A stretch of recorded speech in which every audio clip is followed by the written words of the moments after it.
Isang mapagpalang araw po sa lahat ng ating member consumer owners o MCOs. Malugod po namin kayong tinatanggap sa ating Banday Kuryente Video Podcast. At ngayong araw po ay tatalakayin po natin ang mga paksang mahalagang malaman po ng ating mga member consumer owners. At makakasama po natin ngayon si Attorney Gerard Oliver S. Wang Jr.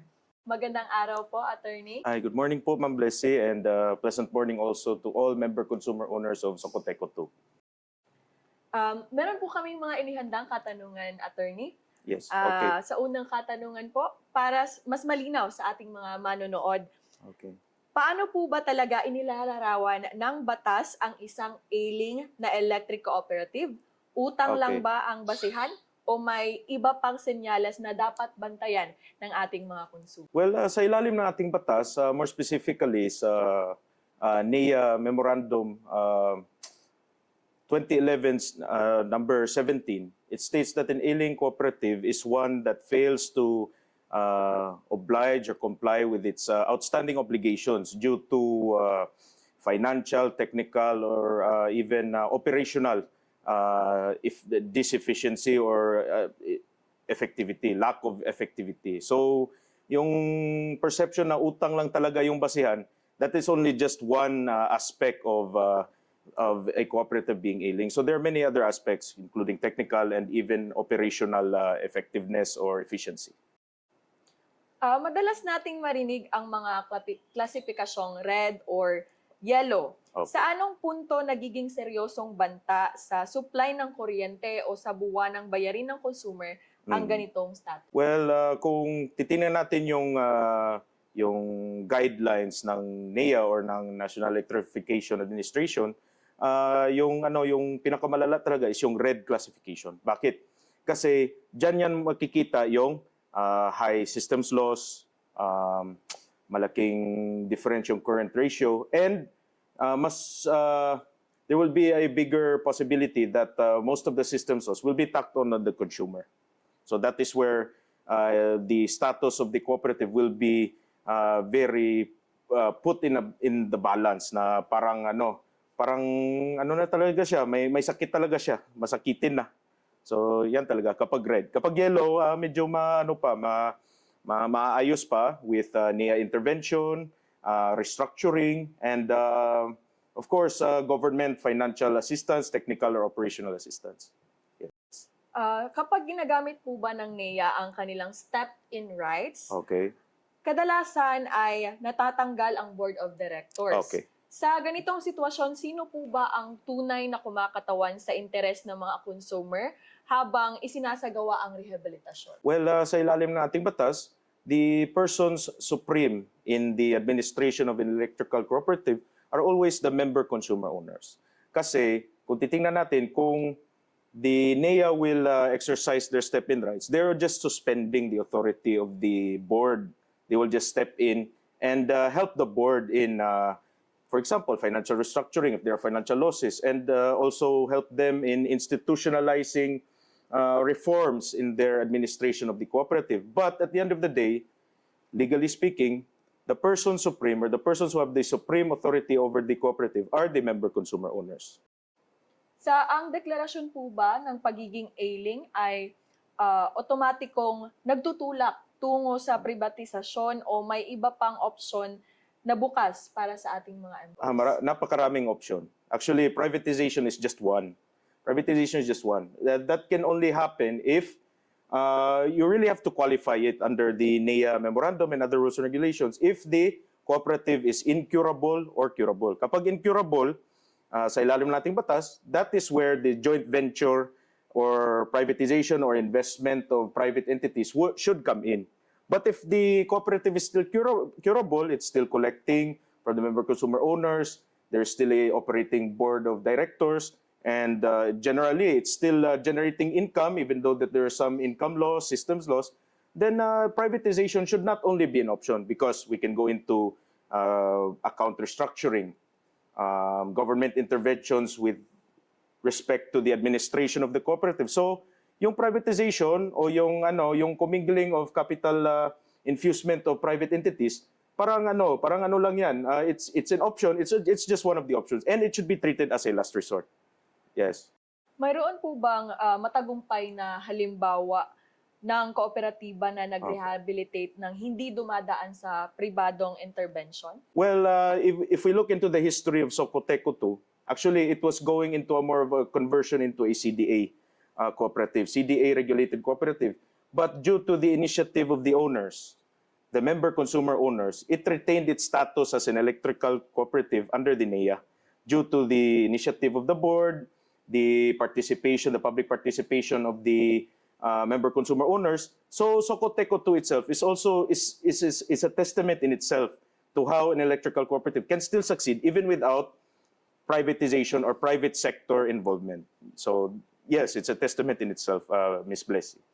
Attorney, dineklara po bang ailing ang Socoteco 2? Well, sa pagkakaalam ko, based on current events with the cooperative, there is no official statement or official declaration with the board of directors or the National Electrification Administration that the electrical cooperative is actually ailing.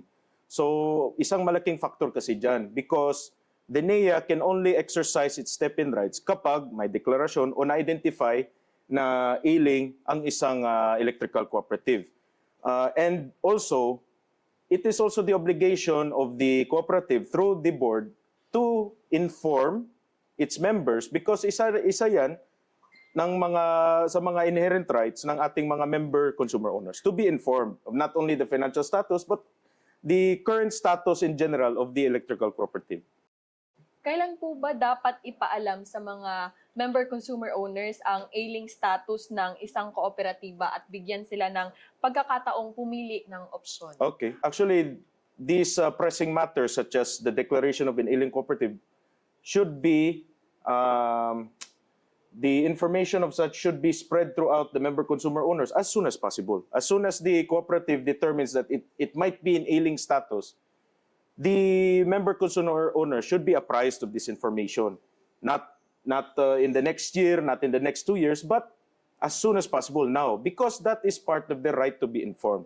Kasi they're not only members ng cooperative, they're not only consumers, but also we should take into account that they're also owners of the cooperative. So they should know about the status of the electrical cooperative that they are legally entitled to ownership. So that is basically an act of ownership also. Isa sa mga madalas po na kalituhan ng mga member consumer owners ay Okay. ang usapin ng pagmamay-ari. Kung Okay. idineklara ang isang kooperatiba bilang ailing, nananatili pa rin ba ang kanila ang mga ari-arian o lumilipat ba ito sa NEA kapag sila ay nakialam? Well, the ownership of the assets and properties of the cooperative still are retained with the member consumer owners.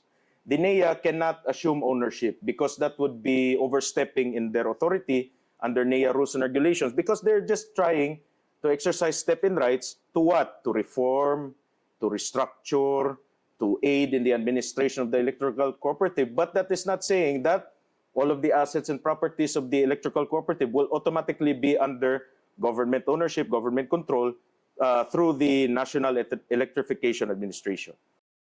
Legal po ba na magkaroon ng joint venture agreement o paglipat sa pribadong korporasyon ng walang boto ng nakararaming MCOs? Ano po ba ang papel ng referendum dito? Well, that's actually the point of the referendum. It's actually to see if these member consumer owners will they say yes or no to the proposal that the electrical cooperative will enter into a joint venture with a private corporation. Because such matters should be left to the discretion of the member consumer owners. The board cannot have authority to unilaterally decide for the member consumer owners because as we look into the nomenclature or structure of the electrical cooperative, the member consumer owners are the supreme authority. They have the supreme power and they have the right to vote in favor or not in favor of entering into a joint venture because kung titingnan natin, it is the future of the cooperative that is at stake here.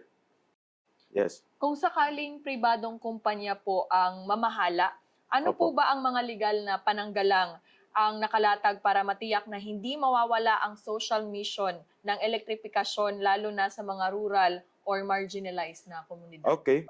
If a private corporation were to take over, let's say, for example, the current proposal is 70% of the capital shares of the cooperative, the electrical cooperative still retains authority. But the only problem is 70% is 70%. It's a majority stake in the electrical cooperative. If we still have a board of directors, if we still have the MCOs, they do not share any stock, the private entity share stock, they can request for certain documents. They can request for certain audit reports, financial books. But their rights, if we compare it vis-a-vis to their rights now as member consumer owners, will be limited. Because whatever joint venture that they will enter to in the future, it will only represent 30%, because the 70% of the capital shares will mainly go to the private company that will prevail in the bidding or the unsolicited proposal or the corporate takeover of the electrical cooperative, because 70%, yes, is still 70%. Marami po ang nagugulat ng mga member consumer owners Yes na po. marinig ang ailing status ng Socoteco 2 sa ganitong huling yugto, attorney. May legal po bang karapatan ang mga consumer na makakuha ng access sa financial at technical audit ng kanilang kooperatiba? At kailan po ba nila maaaring gamitin ang karapatang ito? Well, under current cooperative, if we apply the cooperative law, and of course the law that regulates the electrical cooperatives, they have the right to access the financial records. It's their right as a member consumer owner. They can request it at any time. Siguro, hindi natin ma-access online due to maybe technical problems or technical issues, but we can just access it through a request letter to not only the board, but to the Socoteco administration as a whole. So they can access it anytime, because that is part of their inherent rights. And if they are denied such right, that can be subject for legal action. Kung ang isang kooperatiba ay nahihirapan po dahil sa mataas na system losses o pagkakautang sa power suppliers, legal ba na ipasa ng direkta ang mga gastusin na ito sa mga MCOs or member consumer owners sa pamamagitan ng pagtaas ng singil? O may limitasyon ba na dapat nilang pasanin? Okay.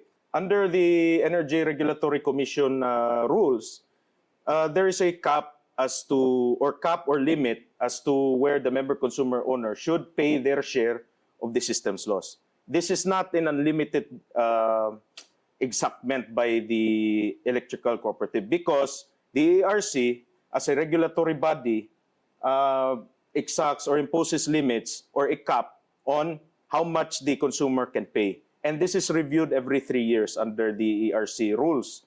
So, hindi talaga unlimited. Kunwari, may mas malaki yung system's loss, syempre, it's always subject to the cap that is implemented by the ERC. Attorney, para po sa isang member consumer owner na naniniwalang ang kanilang kooperatiba ay ailing or bumabagsak, minamaliit ang pamamahala, Opo. ano po ba ang unang legal na hakbang na maaari nilang gawin upang managot ang pamunuan bago opisyal na makialam ang NEA? Okay. Yung unang hakbang na talagang pwedeng gawin ng isang member consumer owner is magpapile sila ng request for what? For na magsagawa yung admin at saka yung board ng special assembly, na kung saan papuntahin yung mga member consumer owners within the area of operation ng Socoteco 2 at ipaalam, i-apprise yung member consumer owners kung ano ba yung status, not only financial, kung hindi operational, at saka institutional ng status ng ating kooperatiba. Kasi lahat ng ito nanggaling sa ating right or sa ating karapatan to be informed. Because that is one of the general or inherent rights ng isang member consumer owner ng isang electrical cooperative gaya ng Socoteco 2. Kung may isang maling paniniwala po Apo. na tungkol sa privatisasyon ng mga electric cooperative na gusto ninyong pabulaanan ngayon para Okay. sa mga tao ng Mindanao, ano po ba ito? Well, ang isang misconception talaga ng privatization is that yun lang talaga yung solution ng isang palugi or ailing na kooperatiba. Pero sa ilalim ng ating batas, napakaraming options na to preserve the cooperative without na walang pakialaman galing sa private sector. We can go into financial restructuring. We can even go to institutional reform, yung tinatawag na baguhin yung governance, your governmental structure, institutional structure. So napakaraming options. At isa lang ang privatization sa mga options na yun. So it's just one option. Yan talaga yung misconception. We do not really need to go directly to privatization kung kaya pa naman ayusin yung takbo ng ating electrical cooperative through the supreme authority that is given to our member consumer owners. Maraming salamat po, Attorney, sa Okay po. pagpapaunlak po ng aming imbitasyon at nagbigyang linaw ang ating mga member consumer owners kung ano Opo. po ang kanilang karapatan bilang MCOs at talaga namang nabigyang linaw kung paano po ang proseso ng NEA. At Opo. muli, maraming salamat po, Attorney. Thank you po, Ma'am Blessy, for the opportunity.